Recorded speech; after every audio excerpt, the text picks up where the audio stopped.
Dear 10th standard students, இன்னைக்கு picture டிஸ்கிரிப்ஷன்ல எப்படி ஃபுல் மார்க் வாங்குறது அப்படிங்கறத ஏன் கூட சேர்ந்து கத்துக்க போறீங்க. பிக்சர் டிஸ்கிரிப்ஷன் படிக்கிறதுக்கு ஒரு கிரேட் எக்ஸாம்பிள் என்ன அப்படின்னா பப்ளிக் எக்ஸாம்ல கொடுத்த பிக்சர்ஸ் தான். ஸோ அதனால பப்ளிக் எக்ஸாம்ல 2024ல கொடுத்த பிக்சரோட நான் இந்த வந்திருக்கேன்.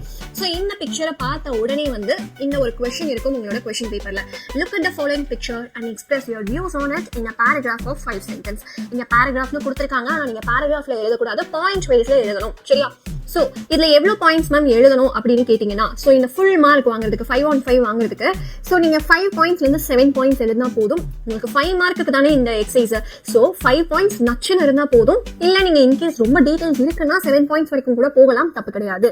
என்ன ஒரு விஷயம் மிஸ்ஸே பண்ணிடக்கூடாது அப்படின்னா title.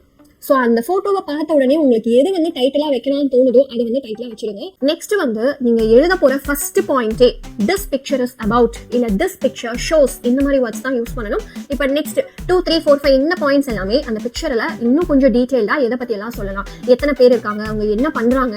So in case girls boys எல்லாருமே இருக்காங்கன்னா கவுண்ட் பண்ணி எழுதலாம், இத்தனை கேர்ள்ஸ் இத்தனை பாய்ஸ் எழுதலாம். அண்ட் லாஸ்டா ஒரு ஜென்ரல் ஒப்பீனியன் சொல்லி முடிச்சிடலாம். இப்போ இந்த பிக்சர் பார்க்கும்போது ஸ்போர்ட்ஸ் எல்லா ஸ்கூல்லையும் என்கரேஜ் பண்ணா சூப்பரா இருக்கும். ஸோ அந்த மாதிரி ஒரு ஜென்ரல் சொல்லி முடிச்சுட்டு லாஸ்டா ஒரு மாரல் ஆர் கோட் வச்சு முடிச்சிருங்க. சரியா? சோ இப்ப இந்த பிக்சருக்கு நம்ம என்ன மாதிரி பிக்சர் டிஸ்கிரிப்ஷனோட ஆன்சர் இருக்கணும் அப்படிங்கறத நான் இங்க கொடுத்திருக்கேன். சோ லாஸ்டா ஒரு கோட் வச்சு முடிச்சுக்க போறீங்க. Life is like a chess game changing with each move அப்படிங்கறதோட முடிச்சுக்கலாம். இப்போ இப்படிதான் உங்களோட பிக்சர் டிஸ்கிரிப்ஷன் மாடல் இருக்க போது. ஸ்டார்டிங்ல டைட்டில் ஒரு 7 பாயிண்ட்ஸ், லாஸ்ட்ல ஒரு கோட். இந்த மாடல் நீங்க ஃபாலோ பண்ணீங்கன்னா பிக்சர் டிஸ்கிரிப்ஷன்ல கண்டிப்பா 5 on 5 ஈஸியா வாங்கிட முடியும்.